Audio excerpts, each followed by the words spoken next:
Hi everyone, my name is Brittany Gonzalez and I am one of the collaborators on this sexuality project. First of all, I want to thank you for your participation in this program up to this point. Hopefully you've had the chance to read through lessons 1 through 5 and have found some new ways to talk to your children about sexuality, improving your communication and relationship with them, and all of this while maintaining a gospel perspective.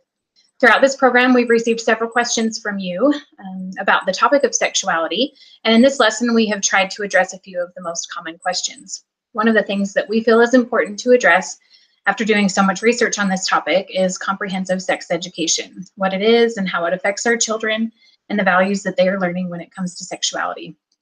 Comprehensive sex education, or CSE, programs are being advocated on both a national and international level.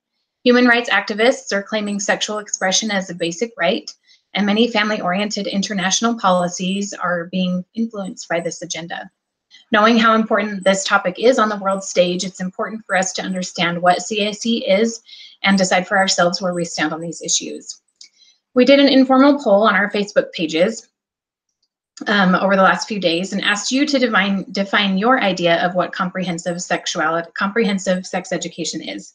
And you came up with a lot of really great points, including a few of these ideas: anatomy, conception, birth control, STDs, fetal development, the how-tos of sex, intimacy in relationships, relationships that diverge from heterosexuality, including relationships that are lesbian, gay, bisexual, transgender, and others, masturbation, consent, abstinence, sexual readiness, identifying, preventing, and reporting abuse, vocabulary, pornography, among others.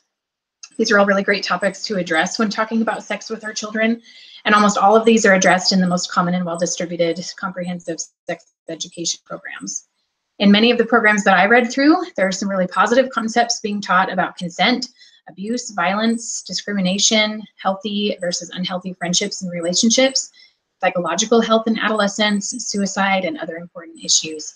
But embedded in these ideas are also some concepts that directly contradict some more conservative values. And we feel that it's important to mention at least a few of these so that you can be aware of the whole CSE philosophy.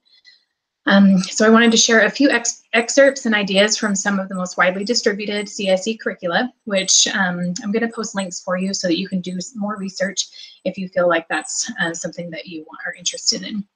So here are some things that you will find in some of these programs.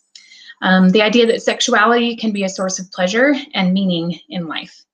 This is a much different perspective on the source of personal meaning than the gospel teaches. So it's important to differentiate between physical meaning and eternal purpose as we're talking with our kids. Others tell you how to masturbate and achieve orgasm, some of them in very graphic detail.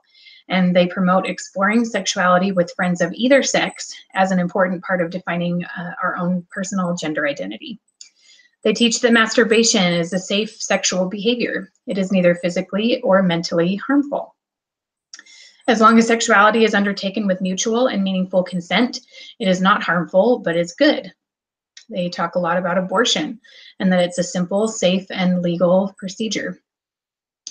In one prominent program, the word abstinence is mentioned exactly 2 times in almost 300 pages, with the word abstain mentioned only 7 times, and always in the context of abstaining from sex during fertile periods to prevent pregnancy and sexually transmitted infections, including HIV.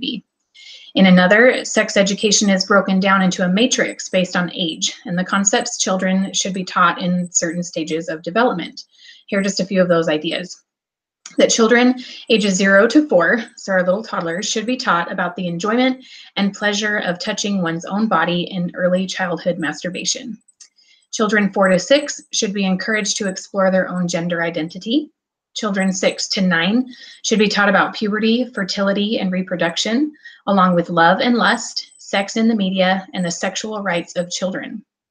Children 9 through 12 should be taught about contraception, diversity and sexuality, how to achieve orgasm, sexuality as a learning process, the sexual rights of children. Ages 12 through 15 should be taught how religion influences sexual expression, having a flexible view of sexuality, and how to come out as homosexual to other people. And children ages 15 plus, the curriculum is focused less on the how-tos and things like that of sex and more on advocacy for sexual rights, abortion, sexual empowerment, and how to speak out against discrimination and human rights violations. Comprehensive sex education is about more than just detailed information about sex and reproduction. It is about promoting the values of free sexual expression as a basic human right. While many parents believe that this is the best way to teach children, and indeed there is research left and right that touts the benefits of these programs, we believe that as parents, we need to be more aware of what is contained in CSE programs and be proactive in teaching our children about sexuality in the framework of the values that are important to us, and advocate for more parental education and involvement in sex ed. We really encourage you to research this topic in more detail from whatever perspective you may have, so that you're aware of what your children are learning at school and the values that they are being taught. We just want to thank you again for participating in these lessons. We wish you the best of luck as you explore these issues with your children and hope that your experience is a positive one.